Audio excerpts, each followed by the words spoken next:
Welcome back to Andersen Acres. It's a hot and muggy afternoon, so that ought to be fun. But today I wanted to talk about some of the tools you might want to obtain if you're really going to get into gardening. Now, gardening is pretty much low tech. You don't need a ton of stuff. You can garden for years with just the basic tools I'm going to talk about. Yeah, you can go get fancier things, you can go get more things, but if you have at least a few of these things that I'm going to talk about in today's video, then you'll be just fine. You don't need all the super expensive stuff that sometimes you see on like TikTok or Instagram or YouTube. You don't need all of that. You can do it with basic tools that you can get at a hardware store or your local garden center. So better tools may cost more initially, but I do recommend buying the best tools you can afford, because in the long run, the better tools are less expensive because you don't have to replace them very often. So you want to look for garden spades and forks and stuff with blades, tines, and ferrules that are forged from a single piece of thick steel.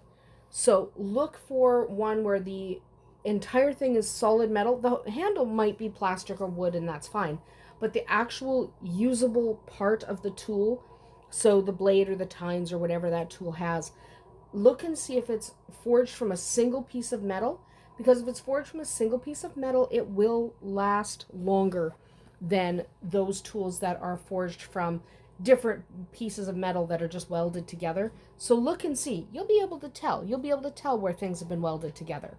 So if it's a single piece of steel that has been formed into that shape, you're golden. So first, I want to talk about garden spades and shovels. The most important digging tool for almost all of us is that versatile flat-bottomed garden spade. It is used for the initial bed preparation, transplanting, maintaining your bed edges. It's really nice to just kind of cut right into the soil. You can get ones that have kind of edges, like a box shovel, or you can just get a straight garden spade, but something that allows you to really cut into the soil. And these are really excellent for pretty much most of your shovel needs for gardening. Next, you'll have a D-grip round-headed shovel. So these have a pointed blade. So the blade has a greater curve and it's a little bit wider, and it comes down to a point.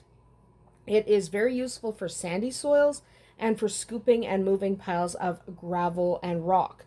So tools with that short D-grip handle are convenient and provide a lot of leverage, but if you are really tall, they also might be really hard on your back, because the ones with those D handles where you get a lot of leverage and it's really comfortable to hold also tend to be pretty short. So if you are taller, you might want the long-handled round-headed shovel. So those are what we all think of. Our dads all had them when we were kids, with the really long handle, that spade that's really got that nice long handle. That's good if you're taller, but if you're shorter, you might want to go with that D handle. Better leverage, and frankly, they're just easier to use, but they're harder to use if you're taller. Next, I want to talk about a garden fork, sometimes called a pitchfork, but garden forks are different than pitchforks. Pitchforks are made for pitching hay and straw, and garden forks are actually made to kind of move soil in their beds. So you're not lifting soil with your garden fork. It loosens compacted earth that a spade can't really get into, and it's ideal for mixing amendments into the soil or reworking the loose soil of a vegetable garden in the spring or the fall to kind of loosen it up. You want thick, square tines if you can, instead of those long, flat tines, because they are less likely to break. So again, spend the money to buy the best fork you can afford, because those longer, thinner tines do tend to snap off. Look for those thick, square tines that resist bending better than those flat tines. This tool I use a lot, but not everybody uses them. Hand weeders. Hand weeders are nice and small. They're really good to get in between plants that are planted close together to remove weeds. Not everybody uses them. Some people just use their hands, but I like them because I can reach into beds that are kind of densely packed and I can remove what I don't want easily and with precision. So I do recommend hand weeders. Hand sprayers, I don't currently have one. I used to. But if you are going to use anything liquid, like a liquid fertilizer or a liquid pesticide, you probably want a sprayer. It's so much easier to apply and to apply properly with a sprayer. So if you don't have a sprayer, don't get the liquid fertilizers or pesticides. You want one hand sprayer for each product you're applying. So if you apply just fertilizer, you only need one.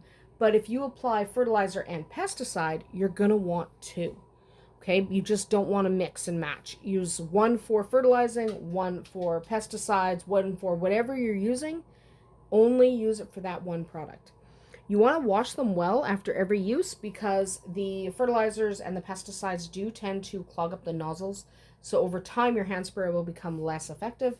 So after each use, make sure you wash those nozzles with cold, clear water just to get everything out of there, just so that your hand sprayer is totally usable when you come back to it. Next, you're going to need a tiller of some kind. Now, you can get a rototiller, no problem. You can absolutely get a rototiller. They're big and they're bulky and they're expensive, so you might not want to invest in one, or you might not have anywhere to store it. You can instead use like hand tillers, where you just kind of roll them through the soil, and they're a lot smaller and easier to store, and they're a lot less expensive. And they're really good for smaller beds. You don't always want a large rototiller in a smaller bed or in a delicate area. So even if you do have a rototiller, you probably want a smaller hand tiller. You can get them on Amazon or at your local hardware store.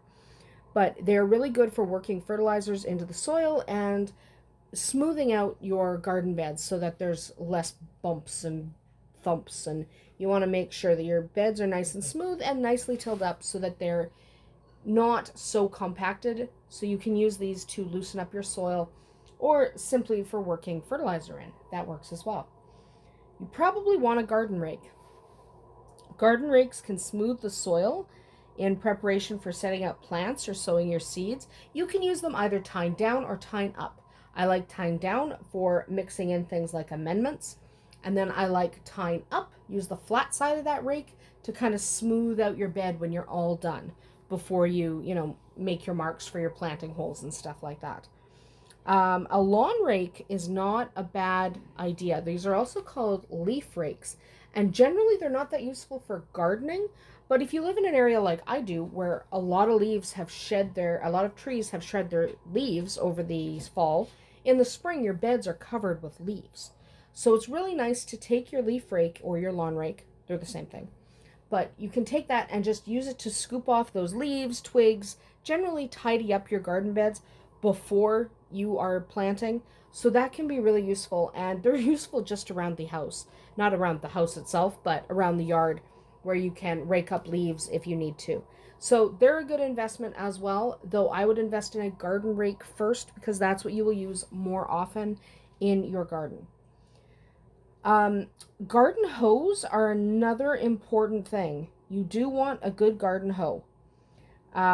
Use a standard or a regular garden hoe for routine work. These are the hoes we're all familiar with. There's also a stirrup hoe that is good for small weeds, and a collinear hoe that is good for really fine, tight work. You want the blades on your hose to be really sharp, so I would sharpen them once a season because as a hoe gets dull, it becomes less effective and it means more work for you. So I would definitely invest in a good garden hoe, at least a standard hoe, and then maybe later get a stirrup or a collinear hoe if they are useful for you. Something else you're going to want is a garden cart. I cannot recommend garden carts enough. You can just use a small wagon or anything like that, but it's really annoying to walk in and out of the house carrying a bunch of plants out to your garden bed, especially if your garden bed is not right next to the door. It's really nice to have a garden cart that you can set directly in front of your door, and you can just take all your seedlings from the house, load them in the cart, and pull them to your garden bed. It's really, really useful. So I definitely recommend getting yourself a small garden cart. You can use a child's wagon if that's what you have, but something to move stuff around the yard. Some garden carts have removable panels that allow for easy dumping, some don't. So it doesn't that's not as important a feature as just having something to put stuff in to move around the yard. I also recommend investing in a decent wheelbarrow because wheelbarrows allow you to move things like soil and gravel and sand and stuff around your yard a little bit easier than trying to rake it out everywhere or trying to use buckets or garden carts. Wheelbarrows are designed to move stuff like soil and sand. So definitely get one if you can.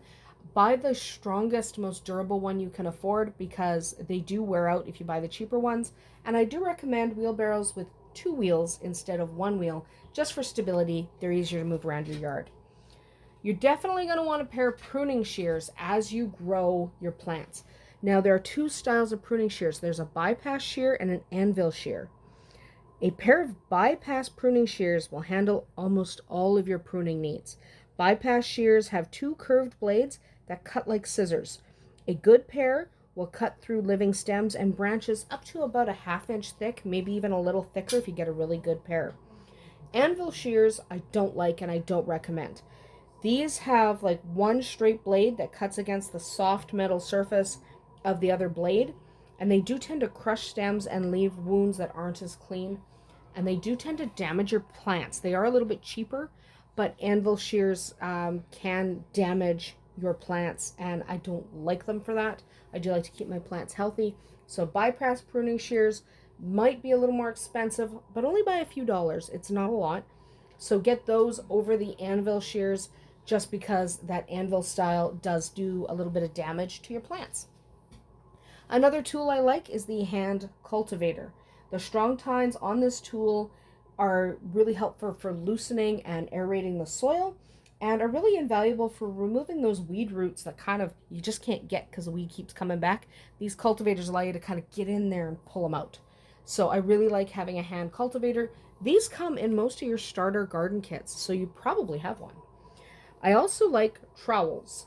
You probably need more than one of these. I have probably 12 trowels laying around because they come in, first of all, every garden set you're ever going to buy has a trowel. And you can never have enough trowels, and you like them in different sizes and different patterns and different materials. They're really great to have around. I like having plastic ones and metal ones and all kinds of stuff. So you can use these to dig small planting holes, and you can use them to take out weeds that are kind of, really annoying. You can dig out weeds with them. But mainly we use them for planting. And it's good to have a couple of different sizes, and it is good to have both metal and plastic ones because if you're doing soil sampling, you're going to want a plastic one. So have a couple of options available to you because you never know when you're going to need them. Now, that is about it for the tools I recommend you start with. You might, over time, encounter tools that you find really useful, really necessary for the way you garden, and that's fine. We all do have different preferences in our garden needs. So if you do have a particular tool that you use a lot of, and I haven't mentioned it in this video, do mention it in a comment down below because then other people can learn what everyone else uses, and sharing information is always excellent. That's about it for us here today at Andersen Acres. We'll see you tomorrow.